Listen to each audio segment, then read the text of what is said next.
Salam alaikum wa rahmatullah. Fait saut, est-ce que fait saut, est-ce que le saut est bien? طيب. Attendez que je mette bien le micro avant. إن الحمد لله نحمده ونستعينه ونستغفره ونعوذ بالله من شرور أنفسنا ومن سيئات أعمالنا. من يهده الله فلا مضل له ومن يضلله فلا هادي له وأشهد أن لا إله إلا الله وحده لا شريك له وأشهد أن محمدا صلى الله عليه وسلم عبده ورسوله. يا أيها الذين آمنوا اتقوا الله حق تقاته ولا تموتن إلا وأنتم مسلمون. يا أيها الناس اتقوا ربكم الذي خلقكم من نفس واحدة وخلق منها زوجها وبث منهما رجالا كثيرا ونساء واتقوا الله الذي تساءلون به والأرحام إن الله كان عليكم رقيبا. يا أيها الذين آمنوا اتقوا الله وقولوا قولا سديدا يصلح لكم أعمالكم ويغفر لكم ذنوبكم ومن يطع الله ورسوله فقد فاز فوزا عظيما.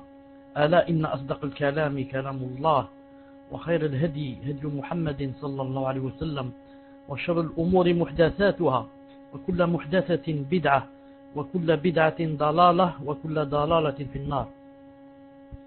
حياكم الرحمن حياكم الله سبحانه وتعالى جميعا معنا في هذه القاعة في هذه الأمسية المباركة من الثامن لرمضان. سبحان الله العظيم. نعم, déjà 8 jours du Ramadan. Pour que vous sachiez que le temps passe très vite, car on n'est pas très loin de la fin du monde. Naam. Maintenant, les années vont être comme des mois. Et les mois comme les semaines, la semaine comme le jour, et le jour comme quoi? Et le jour comme, subhanallah al-azim, l'heure. Et l'heure comme la minute. Naam. Maintenant, vous allez remarquer que, vous remarquerez ça très bientôt, que les années, ça va marcher par 10. Tu vas dire, j'ai 22 ans, j'ai 32 ans, j'ai 42 ans, j'ai 52. Ça passe comme ça très vite. Tu vas pas dire, j'avais 23, maintenant j'ai 25. C'est par 10 années. Naam. Al-Muhim. C'est premièrement. Deuxièmement, avant de répondre à vos questions, bi'idna subhanahu wa ta'ala, j'aimerais attirer votre attention sur une chose. Naam. Je voudrais donner une petite nasiha de père à enfant. Naam. À une personne qui est dans la salle. Cette personne qui est dans la salle, bien sûr, je ne vais pas la citer, mais Inch'Allah, Inch'Allah, Inch'Allah, 3 fois, je demande à Allah Ta'ala qu'elle se reconnaisse. J'ai peur qu'elle ne se reconnaisse pas. Mais Inch'Allah Ta'ala qu'elle se reconnaisse. Naam. Je lui donne une nasiha qui attirera envers elle le ravissement d'Allah Subhanahu wa Ta'ala et éloignera d'elle le courroux et la colère d'Allah Subhanahu wa Ta'ala et éloignera d'elle Jahannam, de cette personne. Naam. Cette personne, il me semble, Wallahu Ta'ala alam, il me semble que cette personne fait une grande faute, mais il me semble qu'elle fait cette faute parce qu'elle n'a pas beaucoup de science, c'est tout. Sinon, Inch'Allah Ta'ala, je n'ai pas de doute qu'elle est sincère. Mais elle fait une faute grave, peut-être par manque de science, et sûrement par cela. Naam, c'est quoi la faute qu'elle fait? Cette personne, cela fait quelque temps, je la remarque, qu'elle est admin dans une salle. Mais quelle salle? Une salle où on ne vient parler à l'intérieur et écrire que seulement des choses de takfir. Naam, takfir et les khawarij et les gouverneurs et insulter les gouverneurs et faire le djihad et faire je ne sais pas quoi. Naam, une personne qui est avec nous ici dans la salle, que je lui fais cette nasiha pour Allah subhanahu wa ta'ala, pour que demain, quand elle rencontre Allah ta'ala, elle ne dise pas je ne savais pas. Naam, cette personne est admin dans une salle, mais une salle où à l'intérieur on n'apprend ni le Coran ni la Sunna. Bien au contraire, on apprend le contraire du Coran et de la Sunna. Si on apprenait ni le Coran ni la Sunna, mais on apprenait des choses qui ne sont pas à l'encontre du Coran et de la Sunna, ça ne fait rien. On apprend la géographie, on apprend l'histoire, on apprend les mathématiques, ça ne fait rien. Mais maintenant, ouvrir une salle pour que, à l'intérieur, on ne parle que du takfir, des choses comme ça, c'est une grande responsabilité demain devant Allah. Si cette personne va dire, je suis seulement admin, je sais, la salle n'est pas ma salle, je lui dis, même admin, tu n'as pas le droit. Naam, mets-toi admin, que tu sois un frère ou une sœur, car je ne sais pas si tu es un frère ou une sœur. Mets-toi admin dans des salles où tu apprends le bien aux gens, pas des salles où on apprend la bid'a, l'innovation, le takfir aux gens. Naam. Car quiconque ouvre une salle ou bien est admin dans une salle, ça veut dire que tout ce qui se passe dans sa salle, dans la salle où il est lui, où il gère, ça veut dire que ça compte pour lui ou contre lui. Naam. Vous voulez ouvrir des salles? Ouvrez, masha'Allah, que chacun ouvre une salle. Qu'il soit un frère, qu'il soit une sœur.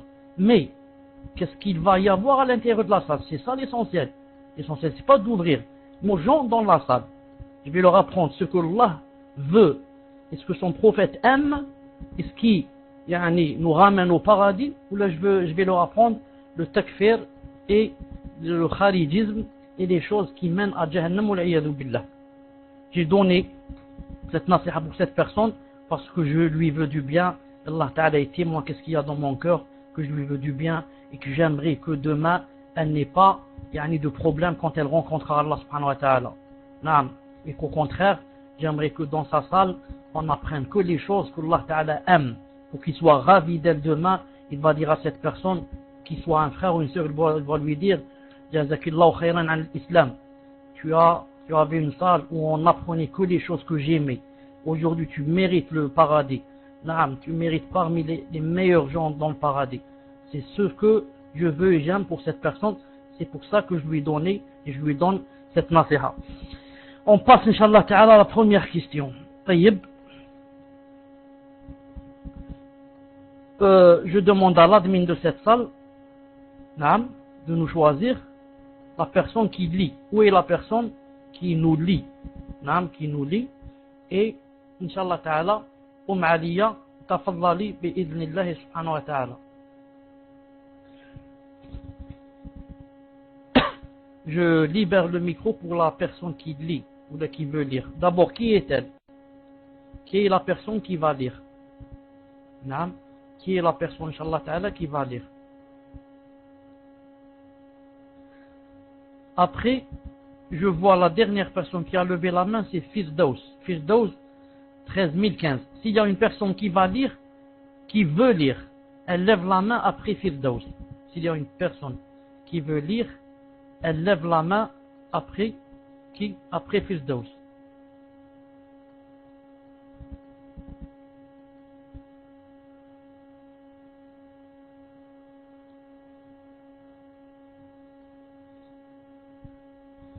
Il n'y a personne qui veut lire. Non. Taïb. Donc je suis obligé de lire moi-même. Assalamu alaikum. Wa alaikum salam wa rahmatullah. Vous avez dit qu'Allah Azza wa Jal ne se met pas en colère. J'ai entendu dire, quand il y a de l'orage ou un tonnerre, c'est la colère d'Allah qui s'exprime. Est-ce faux? Barakallahu fik.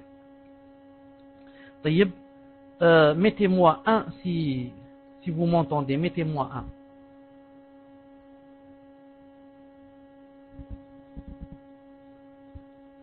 Bien. Je dis à cette personne qui a dit, pas à cette personne, je dis à Aliya qui a dit que j'ai entendu dire, vous avez dit qu'Allah Azza wa Jalla ne se met pas en colère. Chère sœur Aliya, Inch'Allah Ta'ala, je n'ai pas dit cela et je ne l'ai jamais dit. Non, je n'ai pas dit cela et je ne l'ai jamais dit. Je parlais de ceux qui disaient que Allah Ta'ala ne se mettait pas en colère. Attention, c'est exactement le contraire. Je disais qu'il y a des gens qui disent que Allah Ta'ala ne se met pas en colère. Comme ils disent que Allah Ta'ala ne parle pas. Naam, j'ai dit que non, Allah Ta'ala se mettait en colère. Et c'est plein de versets et de hadiths où il est dit que Allah Subhanahu wa Ta'ala Naam, se courrouce. Il se met en colère contre le kuffar, contre ceux-ci, contre... Naam, donc Inch'Allah Ta'ala, détrompe-toi. Naam, Allah Ta'ala se met en colère comme dans beaucoup de versets, beaucoup de hadiths. Mais je parlais de ceux qui disaient que Allah Ta'ala ne se mettait pas en colère. Car si on disait qu'il se met en colère, on l'a fait ressembler aux êtres humains. Car les êtres humains, ils s'énervent, ensuite il y a le sang qui commence à bouillir, ensuite ils montent dans les veines, ensuite ils se mettent en colère. Ils ont dit c'est pour ça qu'on ne dit pas que Allah Ta'ala se met en colère. Mais c'est une secte égarée qui dit cela. Car Sunnah al Jama'a disent Allah subhanahu wa ta'ala se met en colère. Et le prophète sallallahu alayhi wa sallam a dit que le jour du jugement dernier, tout prophète, qu'est-ce qu'il dira? Il dira aujourd'hui Allah ta'ala s'est mis en colère d'une colère qui ne s'est jamais mise ni auparavant ni après ce jour. Wallahu ta'ala a'lam. طيب. On passe inshallah ta'ala au deuxième. Je demande à l'admin de gérer inshallah ta'ala.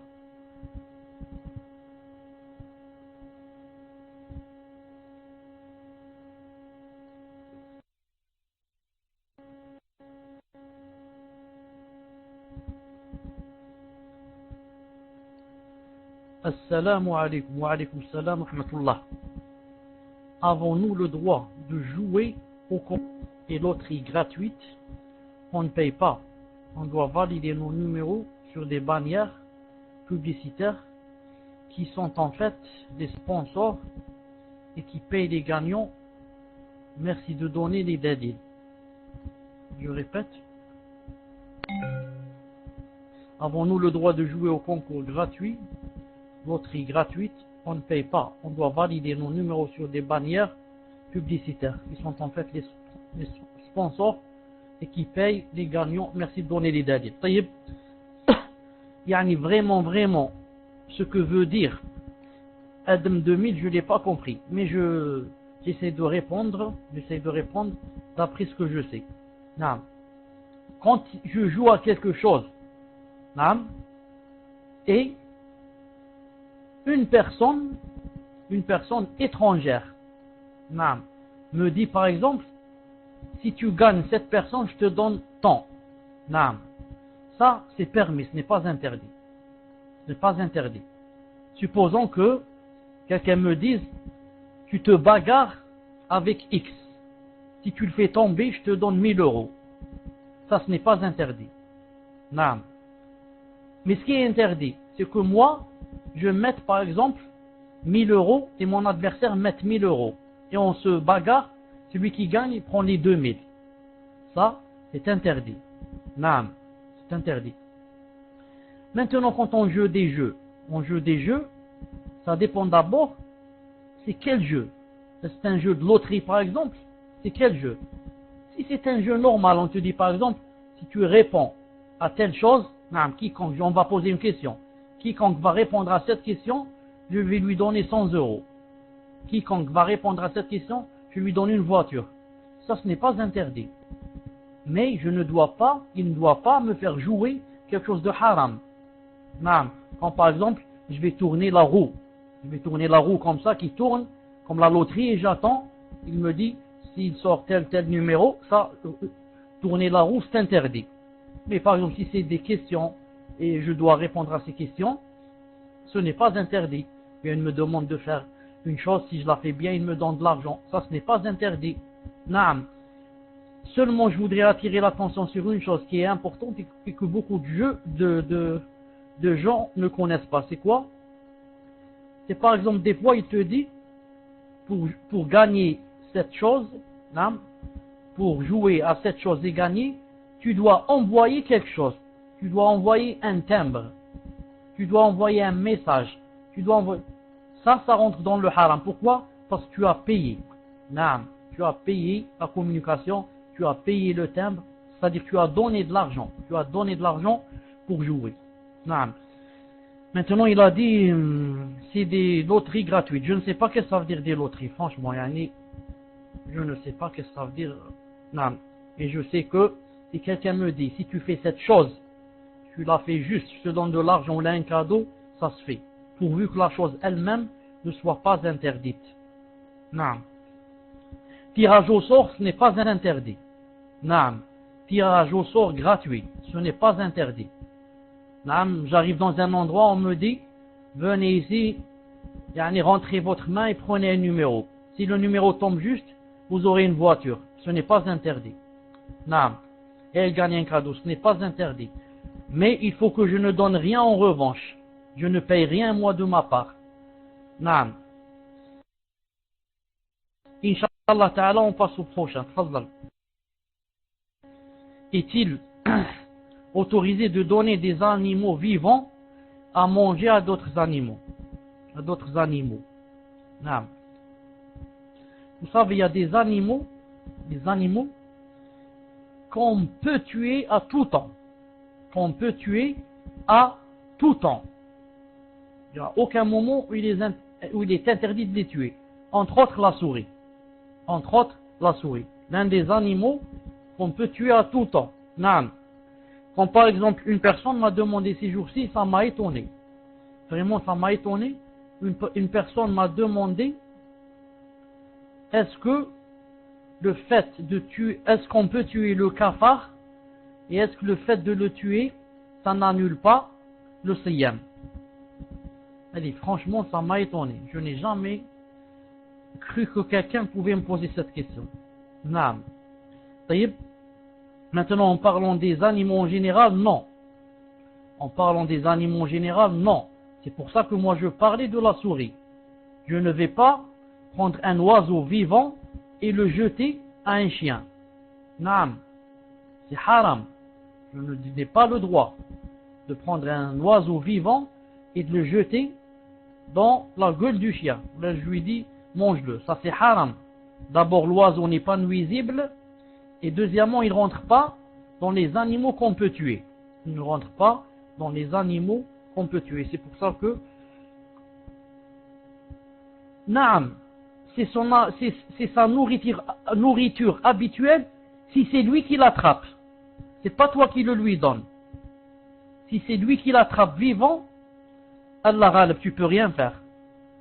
Mais c'est pas toi qui prends l'oiseau vivant et tu le jettes, tu le lui jettes. Naam. S'il est mort, il n'y a pas de problème. Si l'oiseau est mort, il n'y a pas de problème. Mais le lui jeter vivant, ça ne se fait pas. C'est interdit. Naam. Tafaddal inshallah ta'ala. Fika barakallah. Tafaddal inshallah le suivant. Je crois qu'il y a quelqu'un qui va lire. Assalamu alaikum wa rahmatullahi wa barakatuh. Est-ce qu'il y a du son? Non, il n'y a pas de questions pour l'instant.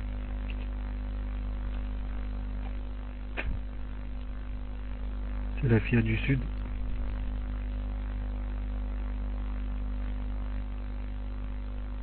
Non, donc Coran Sunna, Inch'Allah.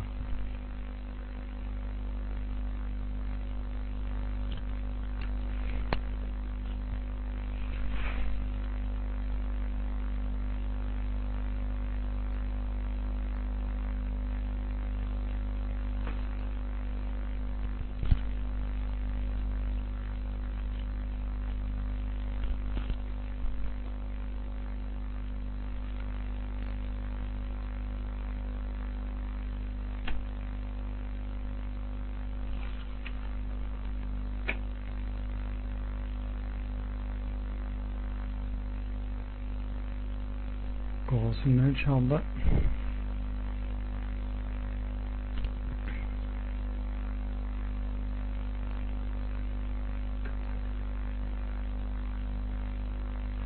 Une fois, je vous avais parlé du fait que dans le Coran, les deux mains d'Allah soient citées au singulier. Surat al-Mulk, verset 1. Ou au duel, Al-Maïda, verset 5. Ou au pluriel, Surat Yasin, verset 36. Et vous m'aviez dit qu'il y avait une remarque à ce sujet.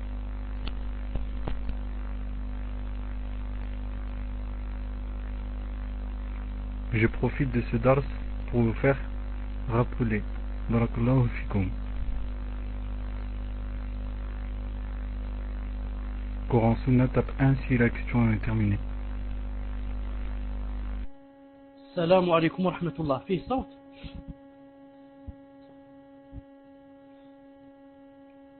Naam. En fait, maintenant la remarque, que sûrement, si ça fait longtemps, que sûrement j'ai dû l'oublier. J'ai dû l'oublier, ce que je devais dire. Mais, peut-être que c'est celle-là, je ne sais pas, je vais la dire. Si cette chose a été déjà dite, ça veut dire donc qu'il y a une remarque que j'ai oubliée. Si cette chose que je vais dire n'a pas été dite, ça veut dire quoi? Ça veut dire que c'est cette chose la remarque. Taïb. En arabe, on peut employer le masculin. Pourquoi? Pour le pluriel. On peut employer le masculin et on veut le pluriel. Comme a dit Allah Ta'ala, Innal insan la fi khusr. Wal asr, innal insan la fi khusr. L'insan, c'est une seule personne. Et pourtant, il veut dire que toutes les personnes sont dans la perdition. Et en arabe, on peut employer le pluriel pour le mufrad, pour le singulier. Comme a dit Allah Ta'ala, ثم أفيضوا من حيث أفاض الناس. أفيضوا من حيث أفاض الناس, les gens. Alors que les gens ici, c'est Ibrahim alayhi salam. C'est une seule personne. Et Allah Ta'ala dit, أم يحسدون الناس, أم يحسدون الناس. Nas aussi, c'est les gens. Mais c'est Ibrahim alayhi salam, c'est tout. Et Allah Ta'ala dit, الذين قال لهم الناس. Ceux auxquels les gens ont dit. Et les gens ici, c'est une seule personne. Elle s'appelle Nu'aym. Donc, je répète, en islam, dans la charia, on peut employer le singulier et on entend par ça le pluriel. Et on entend le pluriel, et on emploie le pluriel et on entend par ça le singulier. Mais ce qu'il n'y a pas en islam, c'est parler du singulier et vouloir quoi? Vouloir le duel. Ou bien parler du duel et vouloir le pluriel. Ça n'existe pas. Mais il y a le contraire. Parler du pluriel et vouloir le duel. Parler du pluriel et vouloir le duel. Comme Allah Ta'ala a dit, فَقَدْ صَغَتْ قُلُوبُكُمَا. Qulubukuma, c'est pluriel. Le pluriel des cœurs. Alors qu'il parlait seulement de Hafsa et de Maria. C'est-à-dire, qalbakuma, vos deux cœurs. Donc il a employé le pluriel, il veut dire deux. Comme Allah Ta'ala dit, le voleur et la voleuse coupaient leurs mains. Alors qu'il voulait dire les deux mains, c'est tout. La main du voleur, la main de la voleuse. Donc, en arabe, je répète, le singulier s'emploie pour le pluriel s'emploie pour le singulier, le pluriel s'emploie pour le duel ne s'emploie pas pour le pluriel, le singulier ne s'emploie pas pour le duel, et le duel ne s'emploie pas pour le singulier. Donc, quand tu lis dans le Coran, où il y a les deux mains, et ensuite il y a le pluriel des mains, ensuite il y a une seule main. Donc, une seule main, et l'autre verset où il y a dit plusieurs mains, il n'y a pas de contradiction. Car le pluriel, le singulier, s'emploie pour le pluriel. Maintenant, quand il a dit deux mains, khalas, le duel ne s'emploie jamais pour le pluriel, ni pour le singulier. Le duel est un dalil qat'i, nas. Nas, yani fi mada? Fi tansis, que c'est deux mains, c'est tout. Ni une, ni beaucoup. Naam, c'est une règle qu'il faudrait apprendre dans le Coran et de la Sunna, pour montrer que il n'y a pas ici il n'y a pas ni contradiction, ni ambiguïté, ni confusion. Celui qui connaît cette règle, quand Allah Ta'ala a dit une main, ensuite il a dit plusieurs, donc on ne sait pas une, c'est plusieurs et plusieurs c'est une, mais quand il a dit deux, lima khalaqtu biyadai, ce que j'écris avec mes deux mains, khlas, le duel ne s'emploie jamais pour le pluriel ni pour le singulier. Donc il veut dire qu'il a deux mains. Voilà la remarque que je voulais faire, Inch'Allah Ta'ala. طيب, on passe, Inch'Allah Ta'ala, au suivant.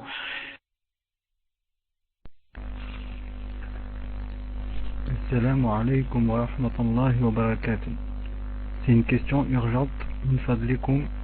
Dans ma mosquée, depuis hier soir, l'imam, après Tarawih, reste toute la nuit dans la mosquée jusqu'au Sabah, et des hommes et des femmes prient avec lui. Ont-ils le droit de faire cela car l'année passée il ne l'a jamais fait?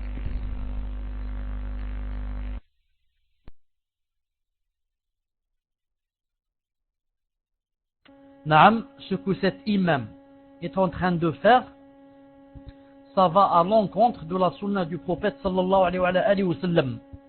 Et il ne peut jamais faire plus de prières yani, que le prophète sallallahu alayhi wa sallam, même si za'ma, il prétend qu'il le peut. Personne n'a peur d'Allah plus que le prophète sallallahu alayhi wa sallam. Personne ne craint Allah plus que le prophète sallallahu alayhi wa sallam. Personne n'aime faire la prière plus que le prophète sallallahu alayhi wa sallam. Or, ce prophète sallallahu alayhi wa sallam n'a jamais fait plus de 11 ou bien 13, les deux sont justes. N'a jamais fait plus de 13 ni pendant le Ramadan, ni hors Ramadan, ni dans les autres 11 mois. Barakallahu fikum, dites-moi une chose. Allah yajazikum, dites-moi une chose. C'est le prophète sallallahu alayhi wa sallam qui connaît mieux que moi le din, qui aime plus que moi Allah Ta'ala, qui est plus sincère que moi 10 millions de fois, ne fait que 11 ou 13 prières. Et moi je vais en faire 50 et 60. Allahu Akbar. Yani je connais mieux que lui, je suis plus sincère que lui, j'aime Allah Ta'ala plus que lui. Qu'est-ce que ça veut dire ça, subhanallah al-azim? Donc ça veut dire tout simplement, c'est le jahl, c'est l'ignorance. C'est l'ignorance. Le prophète sallallahu alayhi wa sallam, qu'est-ce qu'il t'a dit? Il t'a dit dans un hadith authentique, il t'a dit, quiconque fait la prière avec l'imam, c'est-à-dire les tarawih, la prière du 8, jusqu'à ce que l'imam termine, Allah Ta'ala va écrire à cette personne, si c'est comme si elle avait fait la prière toute la nuit. Allahu Akbar. Une récompense spéciale d'Allah subhanahu wa ta'ala pour le Ramadan. Quiconque a fait la prière avec lui-même jusqu'à ce qu'il termine, voilà la condition. Il ne fait pas 4 ou 6 et il va à la maison. Jusqu'à ce qu'il termine, il aura comme si il avait fait toute la nuit la prière. Récompense de Allah subhanahu wa ta'ala. C'est pas le prophète qui a dit récompense, c'est moi qui dis. Récompense de Allah subhanahu wa ta'ala. Quand tu fais la prière avec l'imam, tu termines les 11 rak'at ou là je ne sais pas combien qu'il fait, tu vas à la maison, ce n'est pas la peine de faire la prière, car tu as fait la prière chez Allah ta'ala toute la nuit. Naam. Tafadhal. طيب سلف يدي سيد السلام عليكم وعليكم السلام ورحمة الله. سؤالي هو نعلم أن الشياطين تكون مسلسلة في رمضان، هل نعصد le grand shaitan أم فقط نعصد le grand shaitan أم فقط le petit هل مقصود le grand shaitan أم فقط le petit shaitan. Comment il s'appelle celle-là? Comment il s'appelle? C'est la fille du Sud. Dis-lui si je lui réponds en arabe ou je lui réponds en français. Non, dis-lui si je lui réponds en arabe ou je lui réponds en français. J'attends, Inch'Allah Ta'ala, qu'elle écrive mon PV. Elle comprend les deux. C'est elle qui dit je comprends les deux ou là c'est vous qui parlez à sa place? C'est elle qui a dit cette chose. Taïb, alhamdulillah.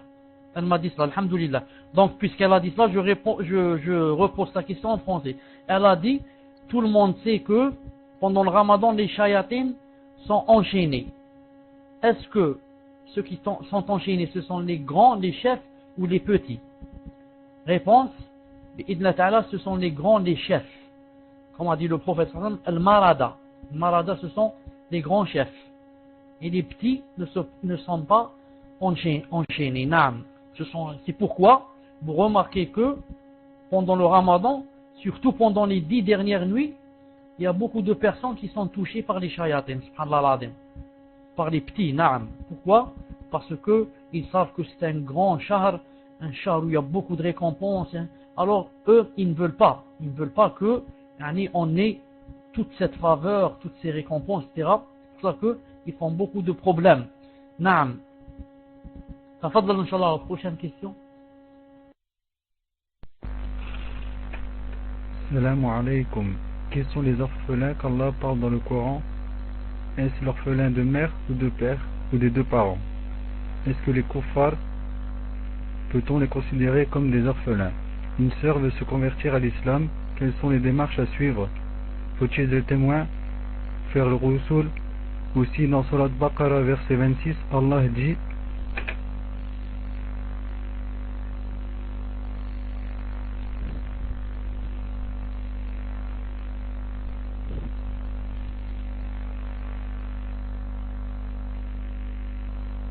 certes, Allah ne se gêne point de citer en exemple n'importe quoi, un moustique ou quoi que ce soit au-dessus.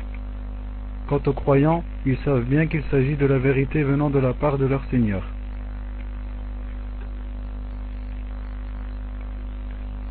Je ne comprends pas ce verset quand Allah parle de moustiques. Est-ce que la question est terminée?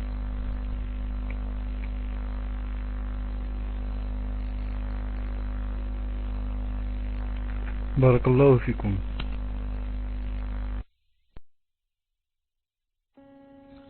Wa alaykoum salam. J'ai dit que, en fait, quand quelqu'un termine sa question, il écrit numéro 1 ou il écrit Barakallahu fikum, la jazakumullahu khayran, n'importe quoi. Le muhim, pour qu'on sache qu'il a terminé sa question. Taïb, si je comprends bien, cette question comprend 3 questions. Cette question comprend 3 questions. Qui est l'orphelin? L'orphelin, c'est l'yatim. Il peut être orphelin de père, non? Comme il peut être orphelin de mère, comme il peut être orphelin des deux. Non. Mais le plus connu, c'est celui qui est par exemple orphelin de père. Non. Ensuite, c'est qui l'orphelin? On dit d'une personne qu'elle est orpheline et qu'elle a le statut de l'orphelin quand elle ne dépasse pas la puberté. Non. Apprenez bien cette chose, elle est intéressante. Quelqu'un, on dit de lui, il est orphelin quand il n'a pas dépassé la quoi? La puberté. On dit c'est un orphelin. Non. Troisième des choses, un kuffar peut être aussi un orphelin. Pourquoi pas? Si le kafir n'a pas de père, il est orphelin de père. S'il n'a pas les deux, il est orphelin des deux. Mais, il y a des choses qui ne vont pas s'appliquer à l'orphelin du kuffar. Par exemple, l'orphelin kafir, par exemple, je dis un exemple.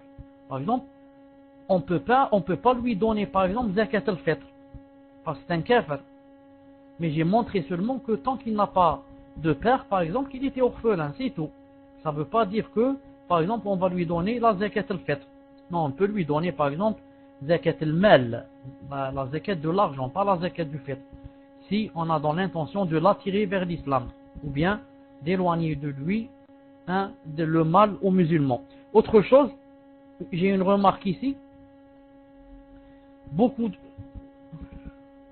Jusqu'à quel âge il faut le considérer comme orphelin? Pardonnez-moi. C'est pas une question d'âge, c'est une question de signes. Quand les signes de la puberté apparaissent, il n'est plus orphelin. Si on n'a pas comment voir les signes, on attend jusqu'à 15 ans. S'il dépasse 15 ans, il n'est plus orphelin. Mais là, j'ai une petite remarque, très importante aussi. Naam. Par exemple, quand Allah Ta'ala nous parle des pauvres et des nécessiteux, et il nous dit que par exemple vous pouvez leur donner la zakat. Naam. Beaucoup de gens font rentrer l'orphelin automatiquement avec les pauvres et des nécessiteux. Alors que ce n'est pas toujours vrai. Vous pouvez trouver un orphelin qui est milliardaire. Ses parents sont morts et lui ont laissé des fermes et des châteaux et des palaces. Naam. Ce n'est pas tout orphelin qui est pauvre. C'est pour ça que beaucoup de gens se trompent. Ils disent celui-là, miskin, il est orphelin, je vais lui donner la zakat. Mais Allah Ta'ala n'a pas cité l'orphelin dans la zakat, il a cité le pauvre. Naam. Est-ce que tout orphelin est pauvre? Non. Il est possible qu'un orphelin soit milliardaire. Voilà la deuxième remarque qui est très importante. Maintenant, autre chose, car cette personne a posé, si je comprends bien, 4 questions. Non, c'est pas 3. Est-ce que vous m'entendez?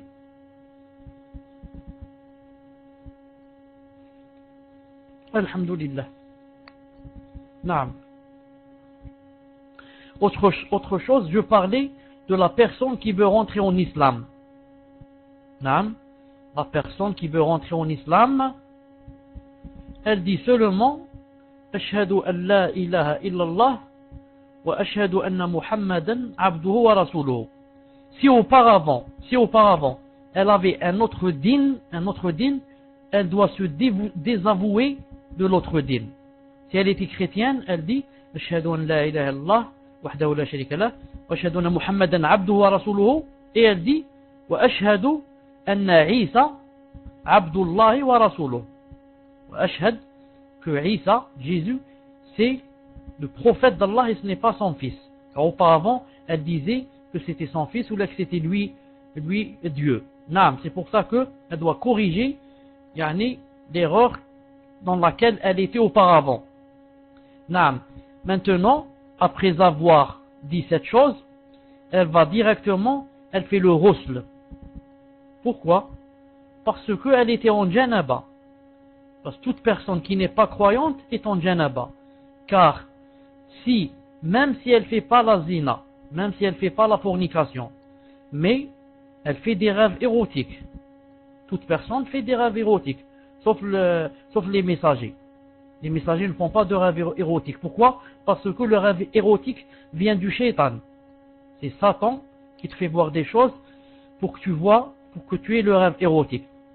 Et le Satan n'a aucune pression sur les prophètes. Bien sûr, il ne peut pas jouer avec eux dans les rêves. Je reviens à dire, donc cette personne, elle fait le ghusl, elle se lave, et si c'est un homme, elle cherche un médecin pour se circoncire, pour la circoncision, si c'est un homme. Elle cherche un médecin, pas obligatoirement la première semaine, mais elle a le temps devant elle pour faire la circoncision. Naam. Et ensuite, si c'est une femme ou si c'est un homme, elle commence, après avoir fait quoi? Après avoir fait le tashahhud, elle commence par la salat, par la prière qui est une relation entre qui? Entre la personne et Allah Ta'ala, et le Seigneur. Quiconque ne fait pas la prière n'a pas de relation. Naam. Il est coupé de relation. Dès que tu commences la prière, c'est comme si on t'avait mis un fil téléphonique entre toi et Y, toi et ton ami. Maintenant, tu as son numéro de téléphone, khlas. Dès que tu commences à prier, tu dis Allahu Akbar, tu commences déjà à parler avec Allah subhanahu wa ta'ala. Il y a la communication, naam. Khlas, tu vas commencer. Ceux qui délaissent la salat, n'ont pas la salat, ils ont rompu les liens avec leur Seigneur, subhanallah al-azim. C'est pour ça que c'est la chose la plus grave. Autre chose, cette personne dit qu'elle doit avoir des témoins musulmans, cette personne a déjà défendu les salats, mais elle n'a pas fait le ghusl de moi.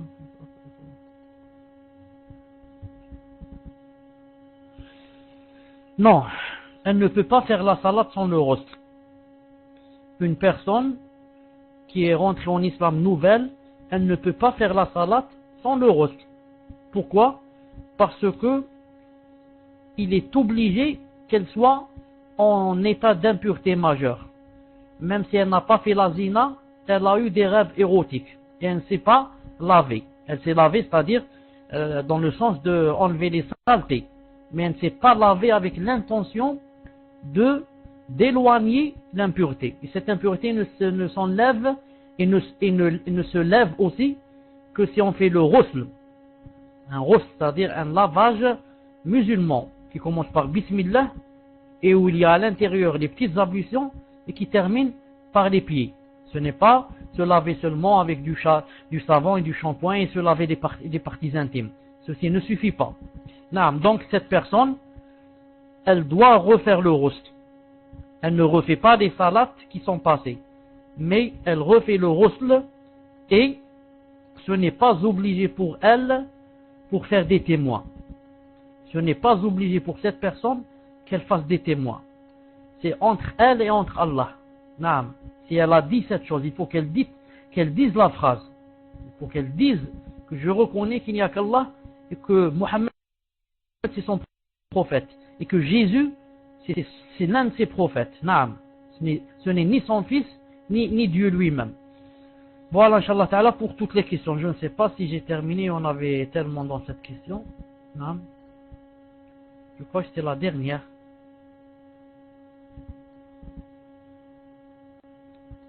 Rappelez-moi si j'ai pas oublié une chose. Sur les moustiques, elle ne savait pas, on lui a dit de faire le roustre. C'est pour cela elle a fait tout de suite salat là. On lui a dit de faire le roustre. On n'a pas dit de faire le roustre. Naam, alhamdulillah. Cette sœur, Inch'Allah Ta'ala, elle est sincère. Elle s'est trompée.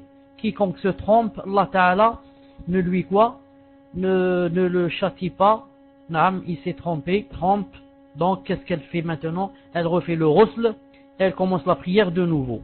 Naam, c'est pas la peine de refaire les prières passées. Pour les moustiques, Allah Ta'ala a parlé dans Naam, dans Sourate Al-Baqarah du moustique. Pourquoi? Pour dire que l'essentiel, Allah Ta'ala a voulu dire ici dans ce verset, l'essentiel, c'est quoi? C'est l'âme. Il veut dire que je parle dans mon livre d'un moustique ou que je parle d'un dinosaure, il n'y a pas de différence. Car si quelqu'un pouvait seulement créer un moustique, alors il crée toutes les autres créatures. Allah Ta'ala veut dire, regardez ce petit moustique dont je suis en train de parler, personne ne peut nous en créer un autre. Ce moustique. Car l'essentiel c'est l'âme. Qu'elle soit maintenant mise, cette âme, dans un moustique, ou qu'elle soit mise à l'intérieur d'un dinosaure, c'est la même chose. Est-ce que quelqu'un de nous peut créer un petit moustique? Un plus petit que moustique. Il y a quelqu'un qui peut créer un plus petit que moustique? C'est impossible. Une abeille, bon c'est plus grand, mais ça ne fait rien. Une abeille, une mouche, il y a quelqu'un qui peut créer cette chose? Impossible. Allah Ta'ala, quand il a parlé de la moustique, dans Sourate Al-Baqarah, il voulait dire aussi, je vais parler de choses pareilles, et je sais que les croyants vont dire tout ce qu'il y a dans le Coran, c'est une vérité, et Allah Ta'ala sait ce qu'il est en train de dire. Et les mécréants, et les hypocrites, et ceux qui ont du doute, qu'est-ce qu'ils vont dire? Ils vont dire, alors là, je ne comprends pas. Ça, c'est le Coran qui vient d'Allah Ta'ala du ciel, par l'intermédiaire de Gabriel, et maintenant il parle des moustiques. Non, c'est pas vrai. Non, moi je crois pas. C'est impossible. Donc, il y a des fautes dans le Coran. Donc, dans le Coran, n'est pas, disons, d'Allah. Il vient pas d'Allah. C'est pas vrai. On parle pas dans le Coran d'un moustique. Voilà, Allah Ta'ala a fait descendre ce verset. Il a dit que les croyants vont croire et les autres, ils vont dire, qu'est-ce que c'est cet exemple? C'est quoi cette parabole? Pourquoi Allah il parle du moustique? Le moustique, moi je l'écrase, il ne vaut rien. Pourquoi il est cité dans le Coran? Alors qu'est-ce qu'on dit nous? On dit Alhamdulillah alladhi hadana li hadha wa ma kunna linahtadiya lawla an hadana Allah. Nous on dit Alhamdulillah qu'Allah Ta'ala a raffermi nos cœurs. Allah Ta'ala parle du moustique.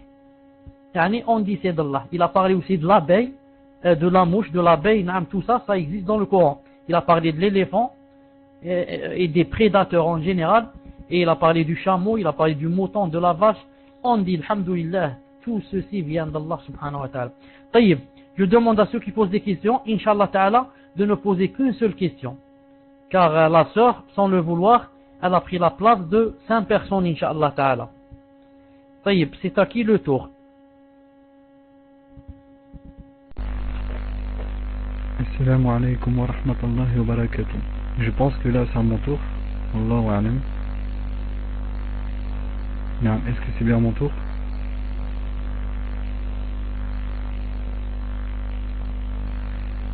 Donc Cheikh, voilà, vers chez moi il y a des conférences. C'est après tout de suite. Donc là c'est à Cassis Salafi, c'est ça?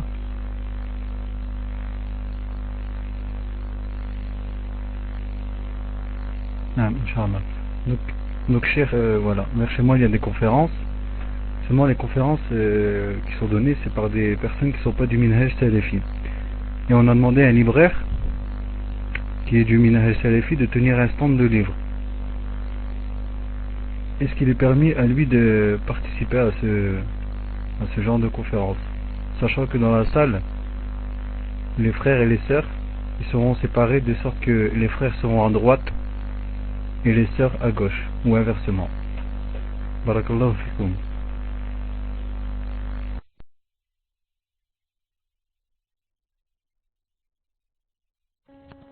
Wa alaykoum salam wa rahmatullah. En fait, je n'ai pas bien compris la question. J'ai seulement compris que ceux qui font les doros ne sont pas du minhaj. Alhamdulillah. C'est tout ce que j'ai compris. Est-ce que tu peux répéter, Inch'Allah Ta'ala? Qu'est-ce que tu veux dire par Nam, ils ne sont pas du minhaj. Ensuite, tu as dit, est-ce qu'on peut assister? Ça, je l'ai entendu. Ensuite, tu as dit que il y avait un libraire qui, je ne sais pas qu'est-ce qu'il allait faire là-bas. Cette chose, je ne l'ai pas comprise. Nam, jazakallahu khairan, je te donne le micro, Inch'Allah Ta'ala. Naam, afwan. Donc en fait, le libraire, il va tenir un stand de livres. Et les livres, ce sera des koutoub du Minhaj Salafi, etc. Est-ce qu'il est permis à ce libraire d'assister à la conférence, sachant que ce qui sera dit, c'est pas du tout du Minhaj? Est-ce que cher, c'est bon comme ça ou...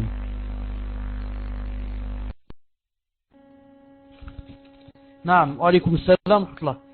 Tu montes, Inch'Allah? Naam. En principe, je parle d'abord des gens en général, ensuite du libraire. Naam. En principe, quand quelqu'un qui vient faire donner des cours, qui vient donner des cours, et il n'est pas dans le minhaj, naam, normalement, on ne lui assiste pas. Naam, on n'assiste pas pour deux raisons. La première, je sais qu'il va dire n'importe quoi. Il n'a pas de science.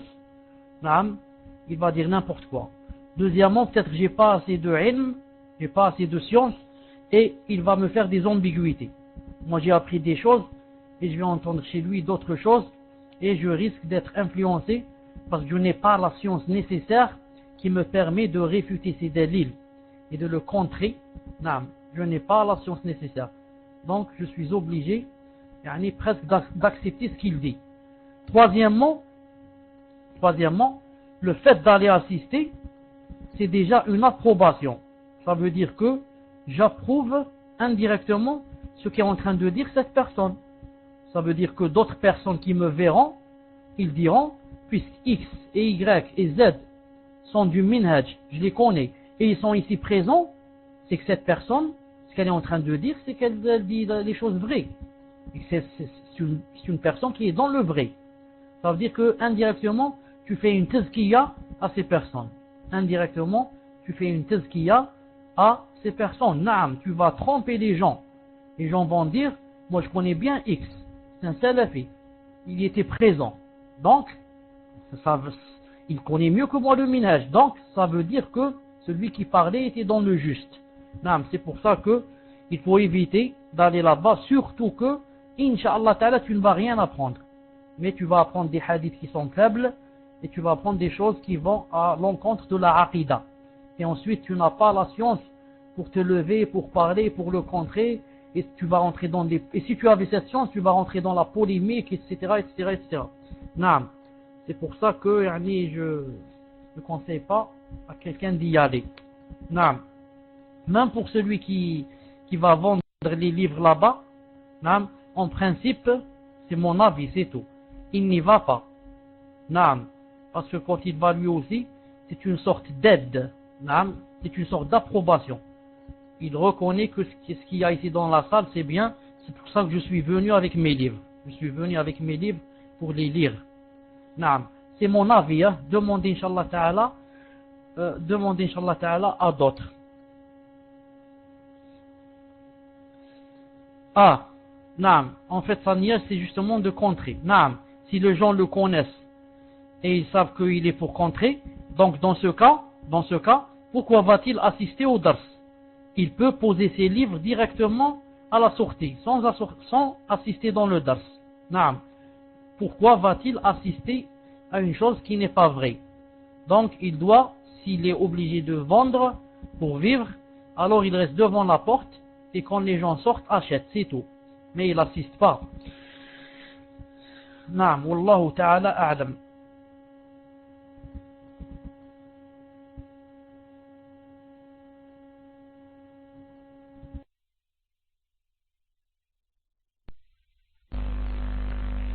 Assalamu alaikum wa rahmatullahi wa barakatuh. Je suis la femme de Kassi Salafi et j'aurais une question hors sujet du cours à poser. Min fadlikum.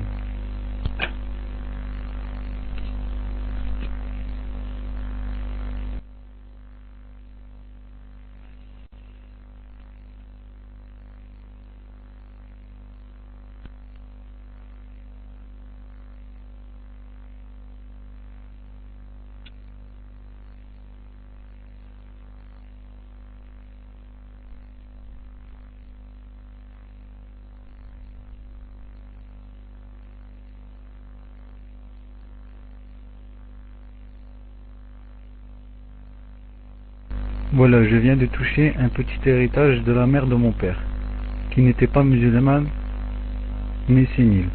Vous m'avez déjà dit que je ne pouvais pas garder cet argent car ma grand-mère n'était pas musulmane, et que je devais reverser cette somme à des nécessiteux.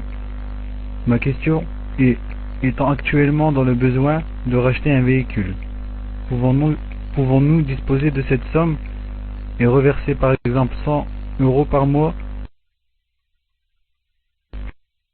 jusqu'à que cet héritage est de 1000 €. Barakallahu fikum.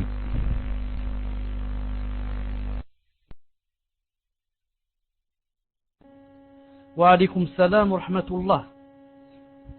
في صوت قاسي سلفي في صوت.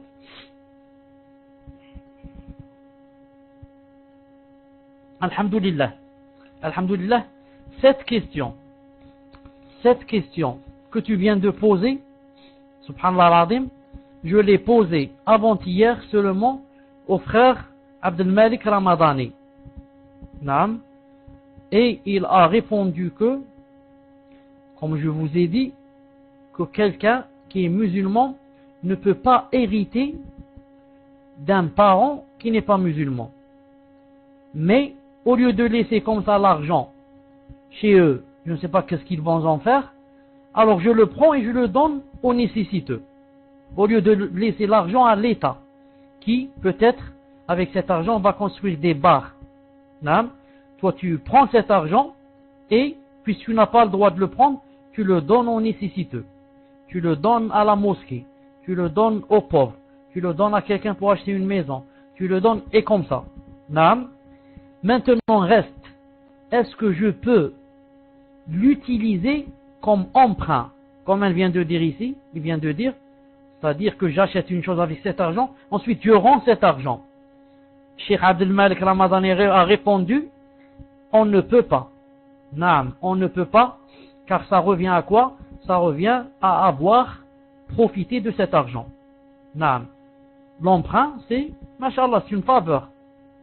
Ça veut dire que tu as profité avec cet argent, tu as acheté je ne sais pas quoi, et tu l'as rendu. Naam, tu ne peux pas. Tu le prends et tu le disperses entre les pauvres et les nécessiteux. Naam, wa fika barakallah. Atfaddal inshallah le prochain.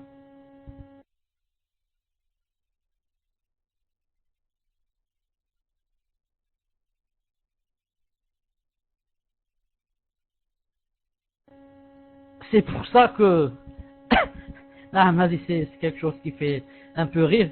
C'est pour ça que les gens peuvent être étonnés. Hein? Les gens peuvent être étonnés. Tu dis par exemple j'ai 1000 €. Est-ce que vous connaissez des pauvres? J'ai 1000 € à donner. J'ai 1000 € à donner. Et en même temps, quand tu donnes les 1000 €, tu dis à quelqu'un est-ce que vous pouvez me prêter 100 € ou là je ne sais pas quoi. Subhanallah, tu viens de donner ici 1000 et de l'autre côté tu n'as pas un sou pour toi. Subhanallah al-azim. طيب, je donne le micro, Inch'Allah.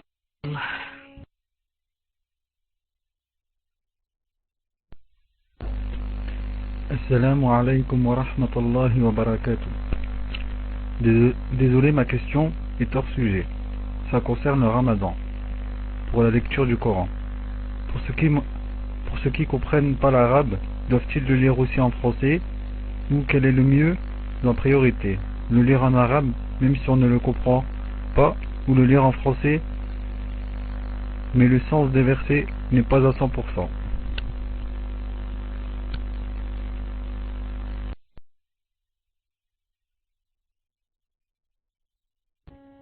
Naam. L'essentiel pendant le Coran, pendant le Ramadan, c'est de lire le Coran. Et le Coran, il n'y a qu'un seul. C'est celui que Allah Ta'ala a fait descendre par l'intermédiaire de Jibril sur le cœur du prophète sallallahu alayhi wa sallam en arabe. Le Coran ni en français, ni en anglais, ni en allemand, ni en chinois. Si tu veux des récompenses, lis-le en arabe, même si tu ne le comprends pas. Naam. Chaque mot, chaque lettre, tu as 10 récompenses. Quand tu le lis en français, tu n'as pas lu le Coran. Peut-être que Allah Ta'ala te donnera certaines récompenses, car c'est toujours, disons, de l'islam. Mais le Coran, la parole d'Allah Ta'ala, même si tu ne la comprends pas, lis-la, tu auras quoi? Tu auras les récompenses de la lecture, le fait de lire. Le fait de lire la parole d'Allah, même si je ne l'ai pas comprise, j'ai quoi? J'ai des hasanat. Donc, il vaut mieux, Inch'Allah Ta'ala, le lire bi'idnillahi Ta'ala en arabe. Même si c'est difficile, on fait des efforts, on aura des récompenses pour les efforts qu'on fait. Naam. Tafaddal, Inch'Allah Ta'ala, le prochain. Assalamu alaikum wa rahmatullahi wa barakatuh. Je voulais savoir, Inch'Allah, si l'autopsie est autorisée en islam. Jazakallahu khayran.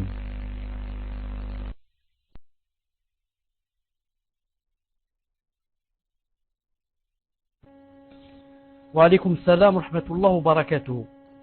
Si l'autopsie est faite par l'État, bien sûr, et par le médecin et la police, bien sûr, cette chose est permise. Pourquoi je dis comme ça? Pour que pas une personne croit qu'elle peut faire cette chose. Car il y a des ignorants, ils croient que si on dit c'est valable, il va la faire lui-même. Si jamais son père meurt à la maison, il va à la cuisine, il amène un couteau, il commence à ouvrir. Naam. L'autopsie est permise quand quoi? Quand ils sont obligés de la faire. Naam. Quand l'autopsie est obligée, c'est-à-dire que il y a quelque chose qui vient comme ça, comme quoi on doit faire l'autopsie, elle est permise. Pourquoi? Car elle permet d'aider. C'est quoi l'autopsie? Elle te permet d'aider à savoir de quelle sorte et de quelle façon est morte cette personne. Naam. Il va ouvrir, non pas pour faire le mal, mais pour arriver à un bien. Pour que on soit tous tranquilles, que ce n'est pas un meurtre, mais que c'est une mort naturelle. C'est en ce sens que c'est permis, Inch'Allah Ta'ala, et d'ailleurs, je l'ai lu chez les fatwas des grands ulama. Naam. Tafaddal, Inch'Allah Ta'ala, le prochain.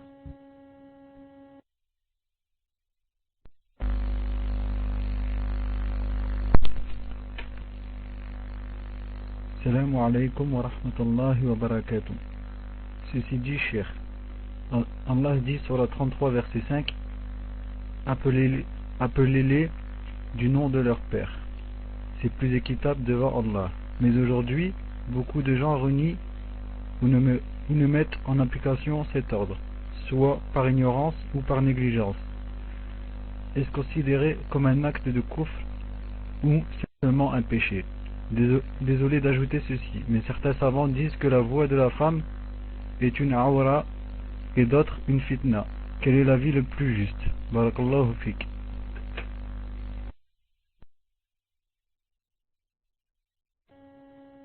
Wa alaykum salam wa rahmatullahi wa barakatuh.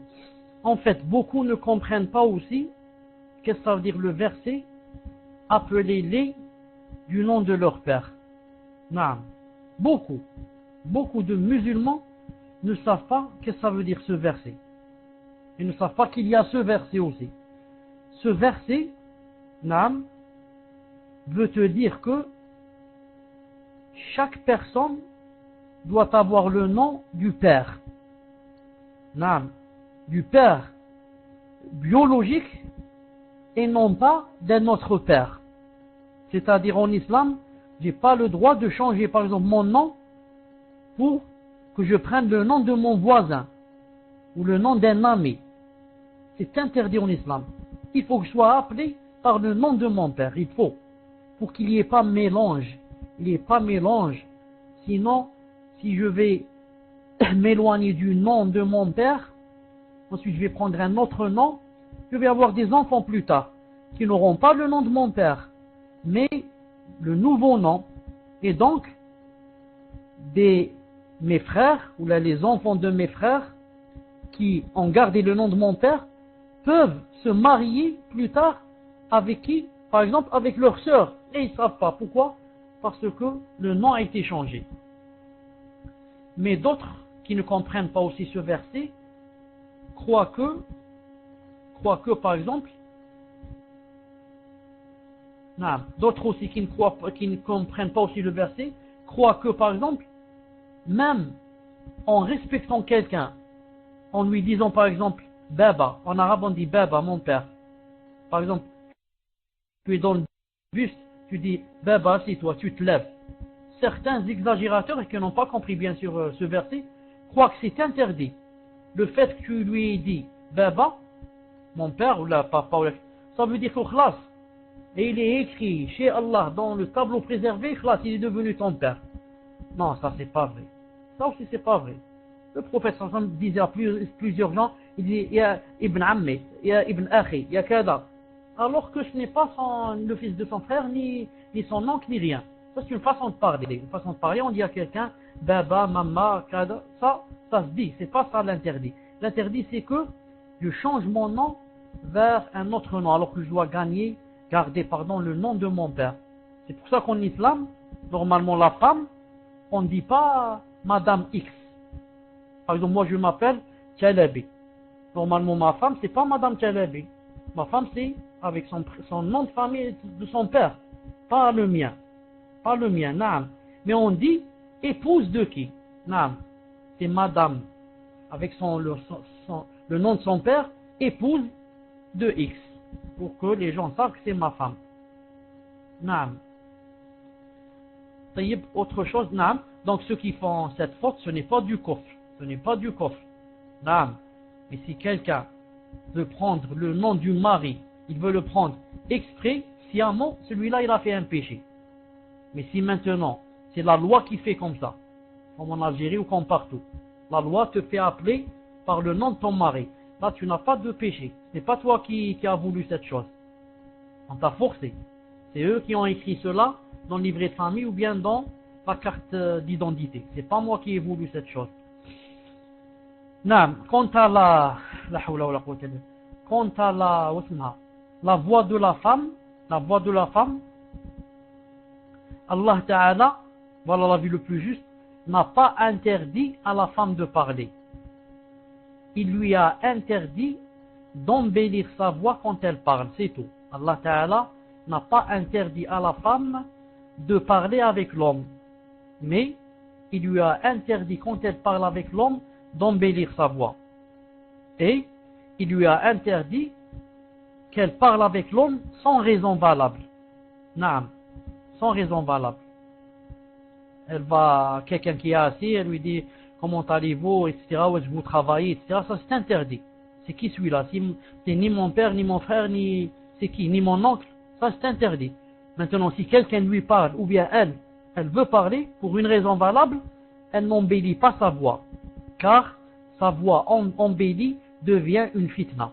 Allah Ta'ala a parlé de la femme dans le Coran, la femme qui est venue à Moussa alayhi salam. Qu'est-ce qu'elle lui a dit? قال Allah Ta'ala فجاءته إحداهما تمشي على استحياء.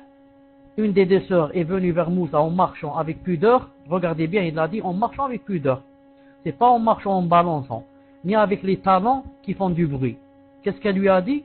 قالت إن أبي يدعوك ليجزيك أجر ما سقيت لنا. Elle lui a dit mon père vous appelle pour vous récompenser à cause de nous avoir abreuvés. Elle a parlé. Moussa alayhi salam, c'est un prophète, il lui a pas dit pourquoi tu parles. Et Allah Ta'ala cité dans le Coran qu'elle a parlé. Naam. Alors c'est pas la peine de parler des compagnons, naam, et des femmes du prophète islam qui parlaient avec les hommes, qui faisaient des fatwas et qui, c'est pas la peine. Yani, et je me rappelle maintenant le hadith du Bukhari, quand Aïcha radiyallahu ta'ala anha est allée voir son père qui était malade, elle lui a dit Kayfa tajiduk abatah, Kayfa tajiduk, comment vas-tu mon père? Ensuite, elle est allée vers Bilal, elle lui a dit comment vas-tu Bilal? Comment te sens-tu Bilal? Regardez, elle a parlé avec Bilal devant son père et personne ne lui a dit pourquoi tu as parlé. Elle a parlé de quelque chose de valable. Un malade, on lui dit comment vas-tu? Yani, voilà, Inch'Allah Ta'ala, la vie le plus juste. Inch'Allah Ta'ala. Tfadlal.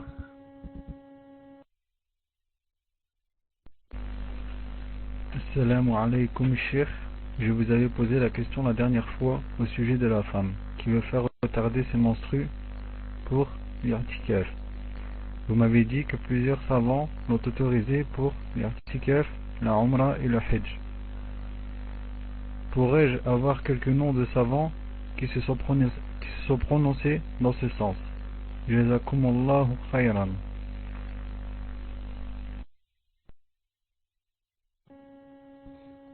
Wa alaykum assalam wa rahmatullahi wa barakatuh. Naam, des savants qui ont dit cette chose, comme Cheikh Ibn Baz, rahimahullah, Cheikh Mohammed Ibn Ibrahim, rahimahullah, Cheikh Saadi, rahimahullah, les grands savants. Naam, vous pouvez revenir au livre qui s'appelle Fatawa an-Nisa, Fatawa des femmes, où il y a les fatwas à l'intérieur de Cheikh Ibn Baz, Cheikh Ibn Uthaymin, Cheikh Saadi, tout cela. Tout cela, on dit que cette chose se faisait, naam, se faisait, mais si elle restait naturelle, c'est mieux. Mais ils ont dit que c'est pas interdit. Naam, Fatawa an-Nisa, naam. Vous trouvez ça dans le livre Fatawa an-Nisa, naam, où il y a un groupe de savants qui répondent à ces questions. Naam. On passe Allah Ta'ala au prochain, tafaddal. Assalamu alaikum ya Cheikh.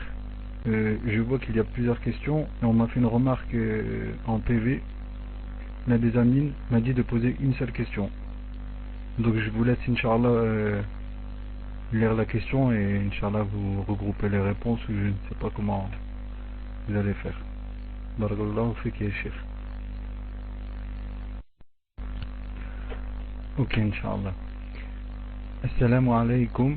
Jazakallahu khayr, Cheikh, pour votre travail et le temps que vous nous accordez. Mes questions sont, mon épouse mettra bientôt au monde, par la grâce d'Allah, un petit garçon. Que dois-je faire quand le nouveau-né arrivera au monde?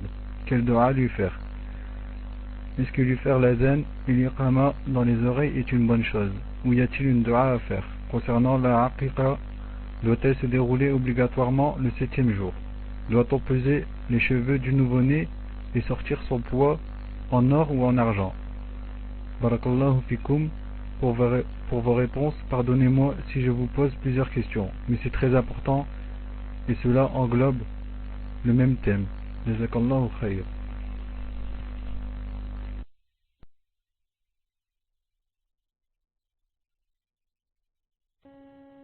Naam. Alaykum salam wa rahmatullah. Ce qui me, yani, si je puis dire, ne me gêne pas beaucoup, c'est le fait que ça soit dans un seul thème. Naam. C'est tout englobé en ce qui concerne la aqiqa. C'est pour ça que ce n'est pas grave. Mais si c'était des questions, yani, de diverses questions, ça aurait été encombrant. Naam. D'abord, quand le frère a dit que la sœur allait avoir un petit garçon, d'abord je dis Allah subhanahu wa ta'ala yubarika fihi, naam, wa yaj'alahu min huffaz kitabillah wa min ahli sunnah wal jama'a wa laysa min al mubtadi'a ad-dallin al mudillin. Naam. Premièrement, deuxièmement, en fait, de préférence la femme ne fait pas ce qu'on appelle l'échographie pour savoir si elle a un garçon ou si elle a une fille. Naam. Car elle va être obligée à découvrir son ventre sans raison valable. Sans raison valable. Elle va découvrir son ventre. Naam. Et, comme a dit Cheikh Abdel Malik, ramadani, il m'a dit plusieurs ont découvert leur ventre, bien sûr, et à la fin, elles ont eu le contraire. Des fois, on leur dit tu as un garçon, elle a une fille. Des fois, on dit tu as une fille, elle a un garçon. Et là, alors là, c'est la deuxième chose qui n'est pas bien. C'est quoi? C'est d'avoir cru que c'était tel sexe alors que c'est l'autre sexe. Non, c'est énervant, etc. Astaghfirullah. Troisièmement, quand quelqu'un naît, je ne connais pas une doua spéciale. Mais la personne doit remercier Allah subhanahu wa ta'ala. Doit remercier Allah subhanahu wa ta'ala de cette grande faveur et que sa femme, non seulement elle a donné un nouveau-né qui est masha'Allah, et deuxièmement que sa femme, ce n'est pas facile, comment ça s'appelle, l'accouchement. Ce n'est pas facile l'accouchement. Alhamdulillah, elle a accouché, elle va bien. C'est alhamdulillah. Naam. Et troisièmement, bon, insan yahmad Allah subhanahu wa ta'ala et dit alhamdulillah, kada. Naam. Pour la aqiqa, c'est une sunna mu'akkada. C'est une sunna conseillée. Celui qui a les moyens de la faire, il l'a fait. Celui qui ne l'a pas, la yukallifu Allahu nafsan illa wus'aha.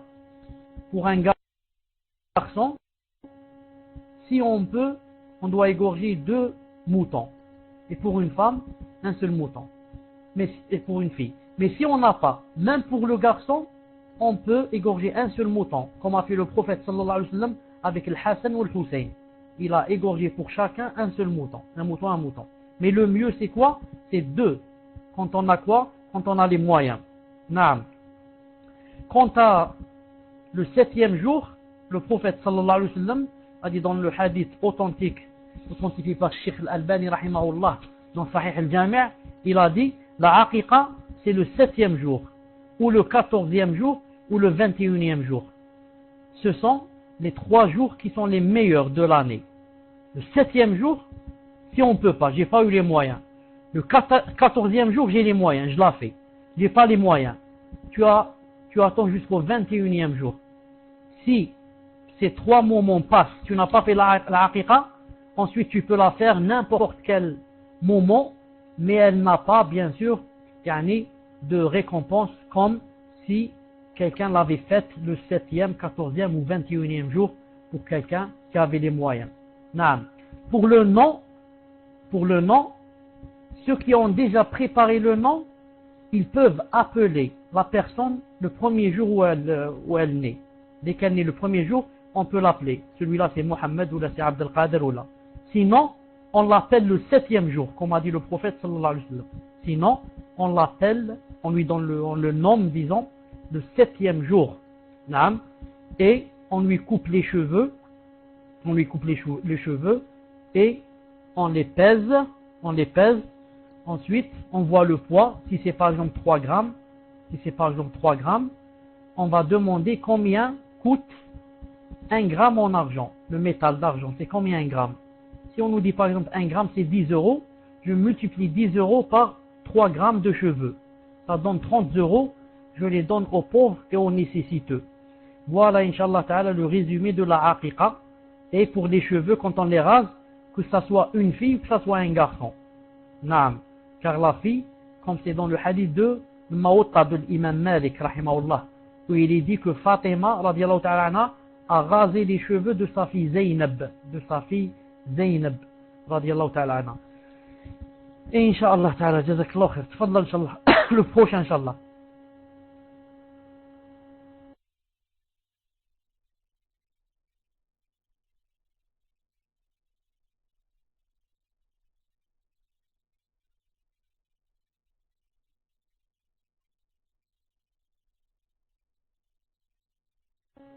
On me dit que, ici en France, il est interdit d'égorger un mouton.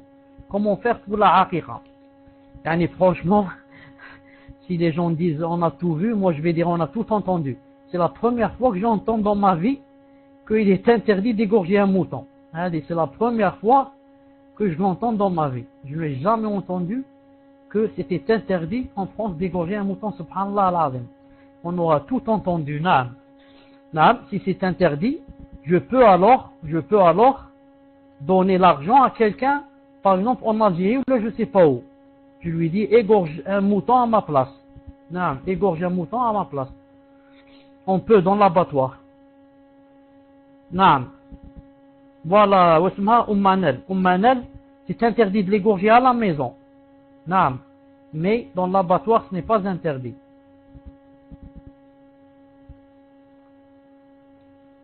Non. Même si on l'égorge à la maison, avant de le faire monter à la maison, non, on lui donne quoi? On lui donne l'anesthésie. On lui donne l'anesthésie, comme ça il dort. Ensuite, on le met dans un grand sac. On le fait monter. Non, comme quoi il n'y a pas un mouton à l'intérieur du sac, car il dort.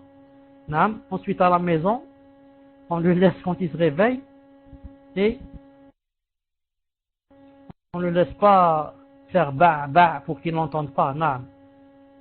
Ensuite, on l'égorge. طيب. Prochain, Inch'Allah, tfadal. Je prie. Assalamu alaikum wa rahmatullahi wa barakatuh. J'ai dans mon entourage des personnes qui ne mettent pas le voile. Et j'ai tenté de les exhorter, mais ça n'a rien donné. Conseillez-moi, cher, sur la manière de les raisonner. Allah yajzikum. Je ne connais pas le sujet, alors pardon si je suis hors sujet.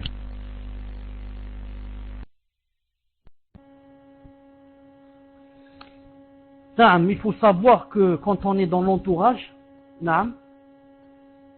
les gens par rapport à nous ne sont pas dans le même degré. Quand on est dans une famille, les gens par rapport à nous ne sont pas dans le même degré. J'ai beaucoup plus de responsabilité envers ma femme et mes filles qu'envers mes sœurs. Car ma sœur, sa responsabilité revient à qui? À mon père, et pas à moi. C'est mon père qui doit lui dire qu'elle mette le djilbab, c'est pas moi. Non, moi, je m'occupe de qui? De ma femme et de qui? Et de mes filles. Le jour du jugement dernier, Allah Ta'ala me questionnera sur ma femme et mes filles, pas sur mes sœurs, parce qu'elles avaient leur père. Sauf si elles vivent sous ma responsabilité, ça c'est autre chose. C'est pour ça que quand on parle et on exhorte des gens pour n'importe quoi en islam, pour une adoration en général, que ce soit le voile ou autre chose, premièrement, on doit avoir assez de science pour ne pas exhorter dans le faux. Moi je vais dire aux gens faites cette chose et cette chose, alors que cette chose n'existe pas dans le din ou bien c'est une bid'a. Je vais dire aux gens, Masha'Allah, nous sommes pendant le Sha'ban, nous sommes le 15, Allah Ta'ala aime la salat, venez on va prier toute la nuit. Comme quoi le 15 de Sha'ban c'est Masha'Allah. Là j'ai fait une bid'a, donc je dois avoir la science nécessaire qui me permet de discerner entre la sunna et la bid'a, ce qu'aime Allah, ce qu'il est, et comme ça. C'est un exemple. Deuxièmement, maintenant j'ai la science, Masha'Allah. Je sais que le djilbab est obligatoire, je sais que prier le 15 par exemple de Sha'ban c'est une bid'a, mais il faut avoir la sagesse qui va me permettre de quoi? De faire arriver le message aux gens. Je peux avoir beaucoup de science et aucune sagesse. Et alors, jamais les gens n'accepteront de moi. Non. Il faut avoir la sagesse qu'a vu le prophète sallallahu alayhi wa sallam pour faire arriver la chose aux gens. Et j'ai dit la fois passée, je répète, que si tu veux que les gens acceptent de toi, il faudrait faire de sorte qu'ils t'aiment. Non. Si quelqu'un commence à t'aimer et il penche vers toi, il te respecte, alors là, tout ce que tu diras, il l'acceptera. Et si quelqu'un te déteste et te hait parce qu'il sent que tu lui veux du mal et pas du bien, jamais il n'acceptera, même si tu vas lire tout le Coran devant lui. Jamais, même si dans son cœur il a accepté, il te montre qu'il t'a accepté. Jamais. C'est la fierté, tu l'as blessé. À personne, tu l'as blessé. Non. Au lieu de lui montrer que tu lui veux du bien et que tu lui fais cette chose parce que tu l'aimes et tu voudrais qu'il aille au paradis et parce que tu ne veux pas qu'il aille en enfer, non, toi tu viens, tu le blesses, tu lui dis tu es pervers, tu es mouchrik, tu es ceci, tu es cela, alors jamais il n'acceptera. Non, jamais il n'acceptera, même si dans son cœur il dit ce qu'il a dit, il a vrai. Et c'est vrai, mais il m'a blessé. Non, il m'a blessé, j'accepte pas de lui. C'est pour ça que je ne sais pas si vous avez remarqué, vous trouvez des gens qui te disent, par exemple, en citant une personne, ils te disent, oh, cette personne, masha'Allah, quand elle me parle de l'islam, j'aime, masha'Allah, je me sens dans ma peau, masha'Allah. Ensuite, ils te citent une deuxième personne que tu connais. Ils te disent, pardon, hein, mais quand tu as Y, ah bah, j'aimerais pas qu'il me parle. Ah bah, Y, là, vraiment, quand il me parle de l'islam, je n'accepte pas de lui. Naam, elle dit, c'est vrai, c'est vécu, c'est connu. Donc, toi, mon frère, quand tu parles aux gens du hijab ou du djilbab, parle-leur avec hikmah, avec sagesse, montre-leur que tu leur veux du bien, montre-leur que tu les aimes, c'est pour ça que tu leur dis cette chose. Naam, quant au résultat, naam, ne l'attends pas. Toi tu sèmes, tu as eu des récompenses pour avoir parlé. Maintenant, la hidayah, la guidée, ce n'est pas de toi, c'est d'Allah subhanahu wa ta'ala. C'est lui qui il choisit. Il guide qui il veut et il égare qui il veut. Toi, tu as fait ton travail. Tu as dit à ces femmes que telle chose était obligatoire, qu'il fallait qu'elles la mettent pour aller au paradis. Tu as cité les hadiths, ceci, cela. Masha'Allah. Allah Ta'ala a écrit les hasanat. Maintenant, cette personne va-t-elle appliquer ou pas? Naam. Si elle est loin de toi, naam, si elle est loin de toi, c'est pas ta fille, etc. Ce n'est pas toi, ce n'est pas de ton ressort, disons. Ce n'est pas de ton ressort. Je vous donne un exemple que je vais raccourcir très vite. Je l'ai cité une fois dans une salle avec plus de détails. Je vais le citer maintenant très vite. Une fois, j'enseignais dans le lycée, j'enseignais dans un lycée. Des fois, je laissais 5 à 10 minutes, presque dans chaque cours, pour parler de l'islam. Car j'enseignais autre chose. Je m'arrêtais 5-10 minutes, je parlais de l'islam, le hijab, djilbab, la salat, etc. Beaucoup s'intéressaient. Et de temps en temps, je voyais une fille, de temps en temps, une fois par mois, 2 mois. Le matin, quand je rentre à 8 heures, je trouve la fille, avec masha'Allah, elle s'est voilée. Naam. Mais parmi ses élèves, il y avait une fille qui n'était pas très intéressée, ne voulait jamais écouter. Quand je parle d'islam là, elle commence comme ça, comme beaucoup de gens, à frapper sur la table et à chantonner, etc. De loin, bien sûr. Mais jamais elle n'était intéressée par l'islam. Jamais, jamais au grand jamais. Ça y est. Une fois, je dis que je résume l'histoire. Une fois, subhanallah al-azim, après, je ne sais pas combien, peut-être 10 ans, peut-être 15 ans. 10 ans, bien 15 ans. En montant, j'étais dans ma voiture, j'étais à Alger. À Alger, je suis arrivé dans une montée où tu dois t'arrêter pour attendre que les voitures marchent. Un petit à petit, 1 mètre, 2 mètres, l'encombrement. Je me suis arrêté et il y avait à ma droite, il y avait quoi? Il y avait un arrêt de bus. Je me suis retourné comme ça à droite. Qu'est-ce que je vois? Je vois debout devant l'arrêt du bus cette fille qui n'aimait jamais entendre parler de l'islam. Elle s'habillait à la mode, ceci, cela. Je la voyais avec les garçons. Quand elle sort du lycée. C'est le muhim, je la vois devant l'arrêt du bus avec un djilbab noir. Je l'ai reconnue, très très bien reconnue. Et ce qui m'a aidé encore à la reconnaître, c'est que j'étais dans son quartier, le quartier où elle habite, naam, avec un djilbab noir, masha'Allah. Bien sûr, elle n'avait rien sur le visage découvert, avec un djilbab noir. Et qu'est-ce qu'elle avait, masha'Allah, Elle avait un sac noir aussi, dans son bras gauche, et un Coran en train de le lire.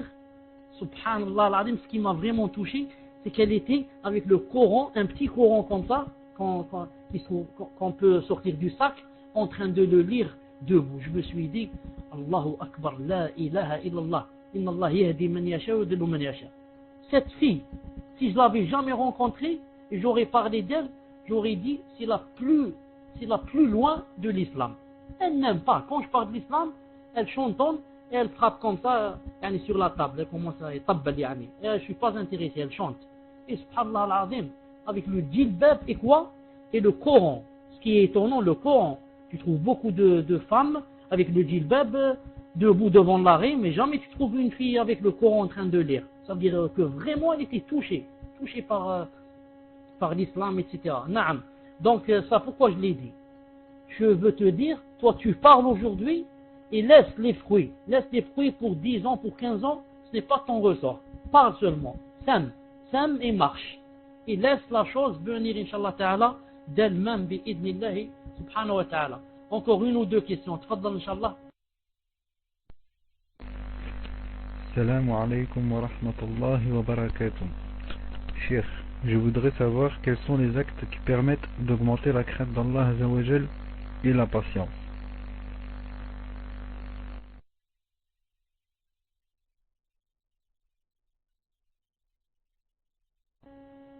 De toute façon, alaykoum salam, c'est une question très générale, naam. Mais ce que tu dois savoir, bi'idnillah ta'ala, que toute chose que Allah Ta'ala a demandé de faire, c'est une chose que Allah Ta'ala aime, en règle générale. Et que quand tu fais cette chose sincèrement pour Allah Subhanahu wa Ta'ala, après que tu sois sûr, pourquoi je dis après que tu sois sûr? Pour ne pas être comme ceux de la bid'a, qui font des choses qu'ils inventent de leur tête.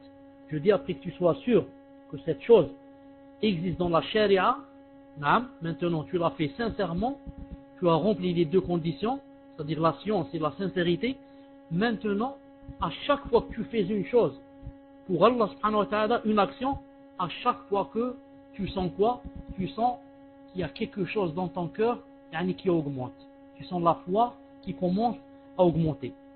On a un baromètre qui se trouve dans le cœur. Plus tu fais des actions et sincères avec Allah, plus le baromètre monte. Plus tu commences à faire des péchés, ou alors délaisser les bonnes actions que tu faisais, plus le baromètre commence à descendre. Naam. Si tu veux sentir un peu la foi, masha'Allah, ne reste pas seul. Que tu sois un frère, que tu sois une sœur, ne reste pas seul.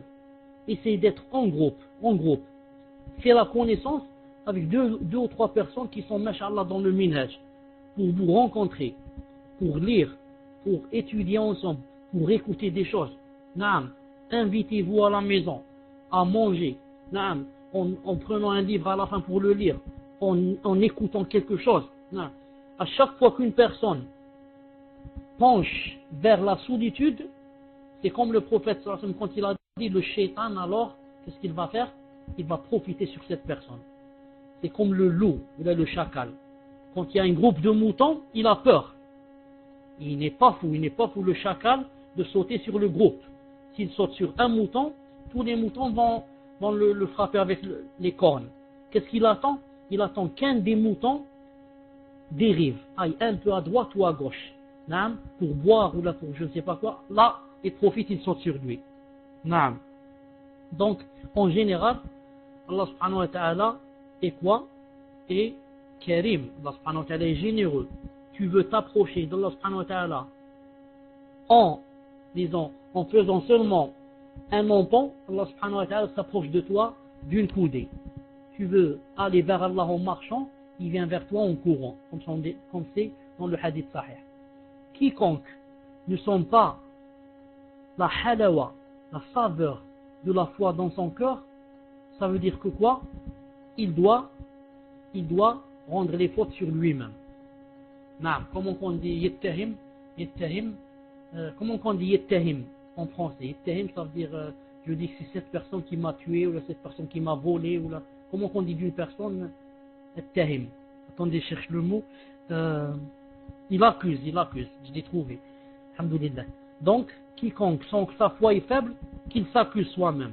Il se dit, naam, c'est à cause de moi, à cause de mes péchés, à cause de mon éloignement de la jama'a, du groupe, à cause de mon éloignement du livre et de la sunna, à cause de mon éloignement des doros, à cause de mon rapprochement vers les gens qui aiment la dunya, vers les gens qui font les bid'ah, vers les gens qui sont loin du din.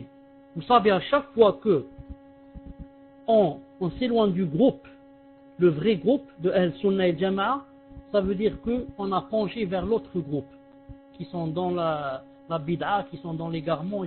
Ça ne peut pas marcher les deux à la fois. Ou bien tu es de ce groupe, ou bien tu es de l'autre. Naam.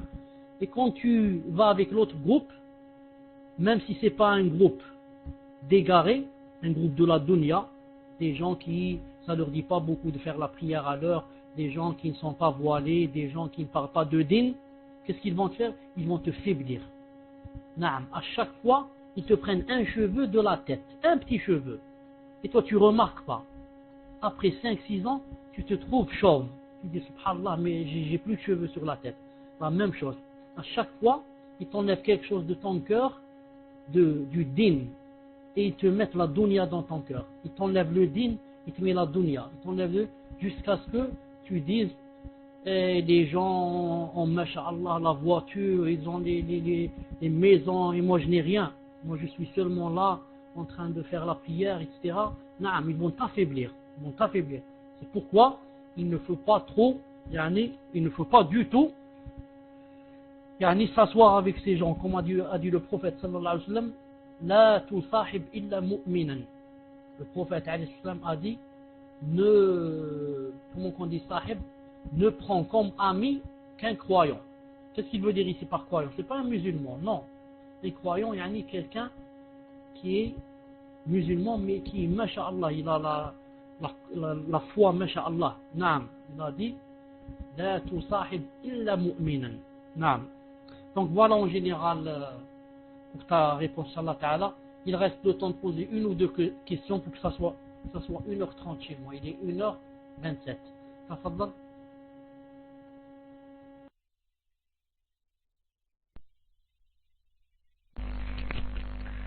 Assalamu alaikum wa rahmatullahi wa barakatuh. Abu Zakaria demande quelles sont les règles du qunut pendant les tarawih, contenu, manière, lever les mains. Barakallahu fikum pour votre investissement.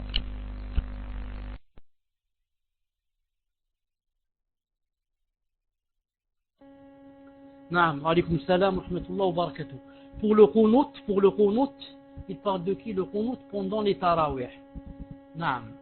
Pour le qunut pendant les tarawih, il faudrait savoir que la sunna, pendant les 20 premiers jours, ou pendant les 15 premiers jours, la sunna, c'est de le faire de temps en temps, pas tous les jours. Ça c'est premièrement. Voilà les règles du qunut. Premièrement, de ne pas le faire à chaque jour pendant la première moitié du mois. Deuxièmement, si on le fait pendant les 15 premiers jours, on le fait avant l'inclinaison.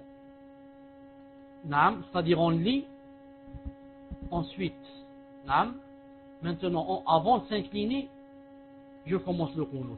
Deuxièmement. Troisièmement, celui qui fait le qunut lève les mains et ceux qui sont derrière lui lèvent les mains. Quatrièmement, il ne doit pas exagérer dans les doigts. Il dit le doigt de l'Hassan, Allahumma hdina fi man hadayt wa afina fi man afayt. Il est très connu. Et il fait la salat sur le prophète sallallahu alayhi wa sallam. Et il ajoute quelque chose. Il ne fait pas comme font les gens, il reste une demi-heure en train de faire le qunut. Quatrièmement, si maintenant nous avons dépassé la moitié du Ramadan, alors la sunna, c'est de faire le qunut après l'inclination. C'est-à-dire, quand il descend, subhan rabbil azim wa bihamdi 3 fois, ensuite il dit, Sami'a Allahu liman hamidah. Rabbana wa lakal hamd. Ensuite, ici, qu'est-ce qu'il fait? Il fait le doigt. Ici, il fait le doigt. Et, comme j'ai dit tout à l'heure, il peut lever la main et ceux qui sont derrière lui lèvent les mains et disent Amin. Ils disent Amin et il ne doit pas exagérer dans les doigts. Mais il doit faire des doigts aux croyants et demander à Allah subhanahu wa ta'ala qu'il fasse triompher cet islam et demander à Allah subhanahu wa ta'ala qu'il fasse humilier les ennemis les ennemis, naam, et faire la prière sur le prophète sallallahu alayhi wa sallam. Naam, voilà ce qu'il y a sur le dua, incha'Allah ta'ala. Naam, maintenant, je vous rencontre demain, incha'Allah ta'ala, pour le dars, vers 22h30, Sahih al-Jami', naam, incha'Allah ta'ala. Ensuite, pour le téléphone, je ne sais pas qui a posé la faute. Pour le téléphone, c'est Coran et Sunna, naam. C'est ça mon numéro de téléphone, mais pendant le Ramadan jusqu'à présent, je n'ai pas encore branché le téléphone à cette heure-là. Naam. C'est normalement cette heure-là, entre 15h30 et 16h30. Mais pendant le Ramadan, je n'ai pas encore les vrais horaires officiels. Naam. C'est pour ça que c'est pas la peine de téléphoner pendant le Ramadan, jusqu'à ce que, Inch'Allah Ta'ala, je vous donne les horaires officiels. Je vous rencontre demain, Inch'Allah Ta'ala, la nuit. Je vous laisse fi hifdillahi wa fi amanih. Subhanak Allahumma wa bihamdik. Ashhadu an la ilaha illa ant. Astaghfiruka wa atubu ilayk. Attendez, je lis quoi des Jamal al-Hadith. Attendez une seconde, je cherche les lunettes.